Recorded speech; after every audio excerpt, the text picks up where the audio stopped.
Et je crois que Patrick Caner, ce matin, a surtout dit quelque chose de très important et de très grave.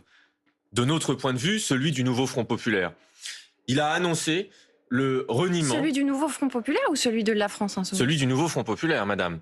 Puisque nous avons toutes et tous, comme la députée qui participe à cette émission, été élus, voyez-vous, sur un programme. C'est-à-dire que nous avons pris des engagements devant nos électeurs. Dans ce programme, à la page 4 et à la page 15, il est écrit de manière très claire et très explicite que 1, nous voulions l'abrogation de la réforme des retraites à 64 ans et que 2, nous avions comme objectif le retour à la retraite à 60 ans par répartition. Eh bien, Monsieur Caner, président du groupe socialiste au Sénat, ce matin, a décidé de trahir le programme, non seulement du nouveau Front populaire, mais aussi toute l'histoire de la gauche sociale, puisqu'il a laissé entendre, et Monsieur Jérôme Guedj l'a confirmé sur une autre radio que celle-ci, il a laissé entendre qu'ils étaient d'accord pour pouvoir négocier de la retraite par points. Je tiens à le dire, la retraite par points... On va juste l'écouter, comme ça on sait exactement de quoi on parle, et je reviens à vous après.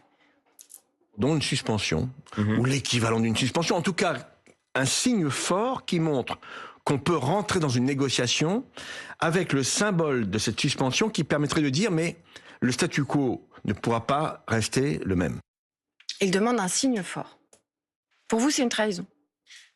Le signe fort qu'il faut demander, il est simple, c'est l'abrogation de la réforme. Dans ce pays, il y a 93% des actifs qui ne veulent pas de cette réforme. Il y a une majorité à l'Assemblée nationale qui ne veut pas de la réforme. C'est déjà un premier pas. Mais la suspendre, c'est une moquerie, c'est une mascarade.